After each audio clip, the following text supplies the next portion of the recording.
Hi hello friends, welcome to my channel. இன்றைக்கி நம்ம சேனலில் வந்து பார்த்திங்கன்னா தமிழக வெற்றி கழகத்தை பற்றி தான் பார்க்க போகிறோம். விஜய்க்கு வந்து கட்சி ஆரம்பிச்சிருக்காரு, அதுக்கான பெயர் தான் இது. விஜய்க்கு வாழ்த்து தெரிவிச்சிருக்காரம்மா சமுத்திரக்கனி சார். அதை பற்றி நம்ம தகவலாக பார்க்கலாம்.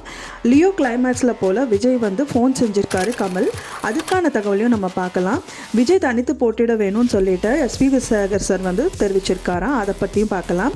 மற்றும் பார்த்திங்க அப்படின்னா தரமான விவரமான கழகம் தேவைக்கா கட்சி அப்படின்னு சொல்லிட்டு பார்த்திபன் சார் சொல்லியிருக்காரு. அதை பற்றின தகவலும் நம்ம இப்போ இந்த வீடியோவில் ஷேர் பண்ண இருக்கேன்.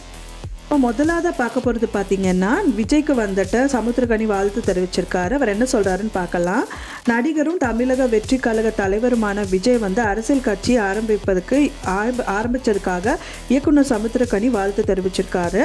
சமுத்திரக்கனி என்ன சொல்லியிருக்காரு பார்த்தீங்க அப்படின்னா வந்துட்டு அவரோட தன் எக்ஸ்பர்ட் பக்கத்தில் வந்துட்டு பதிவு செஞ்சுருக்காரு. என்னன்னு பார்த்தீங்கன்னா, திரை உலகம் வந்து உச்சத்தில் வந்து இருக்கும்போது மக்கள் பணியாற்ற வந்த தைரியமான முதல் மனிதர் அப்படின்னு சொல்லியிருக்காரு.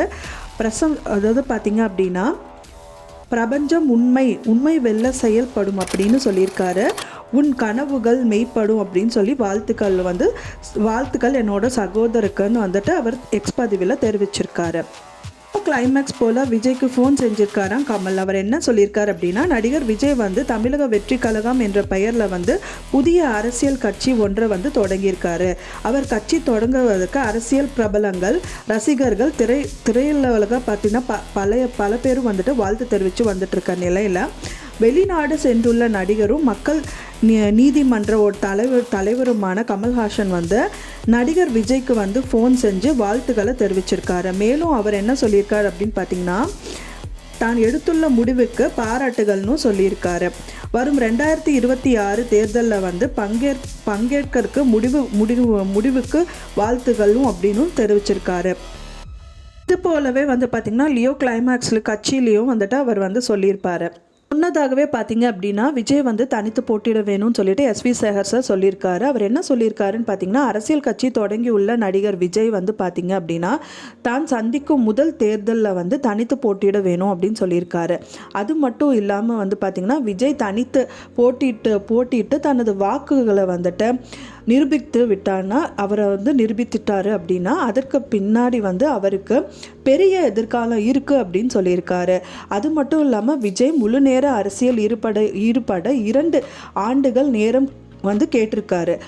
இது வரைக்கும் வந்து பார்த்திங்கன்னா அவரை விமர்சிக்காமல் இருப்பது தான் வந்துட்டு நாகரிகமானது அப்படின்னும் அவர் வந்து தெரிவிச்சிருக்காரு. பார்த்திபன் சார் வந்து தரமான விவரமான சங்கம் அப்படின்னு சொல்லியிருக்காரு அவர் கட்சி பற்றி. அவர் என்ன சொல்கிறாருன்னு பார்க்கலாம்.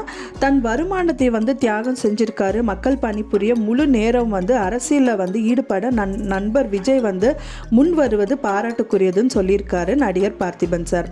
அவர் என்ன சொல்கிறாரு பார்த்தீங்கன்னா, தரமான விவரமான சங்கமாக வந்து தேவைக்கா என்ற கட்சி வந்து உருவெடுத்திருக்கு. இன்னொரு தகவலாக சொல்கிறது என்னன்னு பார்த்தீங்கன்னா, சூப்பர் ஸ்டார் வந்து போட்டியிலிருந்து விலகி சிஎம் போட்டிக்கு நுழையும் வந்து ஆக்ஷன் அதிரடியாக உள்ளதாகவும் அவர் கூறியிருக்காரு. அவர் வந்து பார்த்திங்க அப்படின்னா மக்கள் பணிக்காக ரியல் ஹீரோவாக உயரும் விஜயை வந்து நெஞ்சார வாழ்த்துகிறேன் அப்படின்னு சொல்லிட்டு நடிகர் பார்த்திபன் சார் வந்து அவர் சொல்லியிருக்காரு. மற்றொரு தகவலாக விஜய் பற்றி ரஜினி சார் என்ன சொல்கிறாருன்னா, விஜய் எனக்கு போட்டியில் நானே எனக்கு போட்டின்னு அவர் சொல்லியிருக்காரு. விஜய் படிப்படியாக வளர்ந்து பெரிய நடிகராக உயர்ந்திருக்கிறாரு. அவருக்கும் எனக்கும் வந்துட்டு போட்டி இல்லை, எனக்கு நானே போட்டி என ரஜினி வந்து சொல்லியிருக்காரு. அவர் என்ன சொல்கிறாருன்னா, விஜய் போட்டியாக நினைப்பதோ இல்லை அவர் போட்டியாக அவர் நினைப்பதோ வந்து பார்த்திங்க அப்படின்னா வந்துட்டு இருவருக்குமே கௌரவம் கிடையாதுன்னு அவர் முதலே சொல்லியிருக்காரு. சமூக சேவை செய்து வரும் விஜய் வந்து அரசியலில் வந்திருக்காரு. அவருக்கு எனது வாழ்த்துக்கள் அப்படின்னு சொல்லியிருக்காரு. மற்றும் நான் விஜயோட நலன் விரும்பியாகவே இருக்கிறேனும் அவர் வந்து சொல்லியிருக்காரு. நான் சொன்ன இந்த தகவல் வந்து கண்டிப்பாக உங்களுக்கு பிடிச்சிருக்கும்னு நினைக்கிறேன். ஃப்ரெண்ட்ஸ், பிடிச்சிருந்தா மறக்காமல் லைக் பண்ணுங்கள், ஷேர் பண்ணுங்கள், சப்ஸ்கிரைப் பண்ணுங்கள். நோட்டிஃபிகேஷனில் என்னோடய வீடியோஸ் வந்துட்டு உங்களுக்கு ஷேர் ஆகும். அதன் மூலிமா வந்துட்டு என்னோடய வீடியோஸை நீங்கள் பார்த்து தெரிஞ்சுக்கலாம்.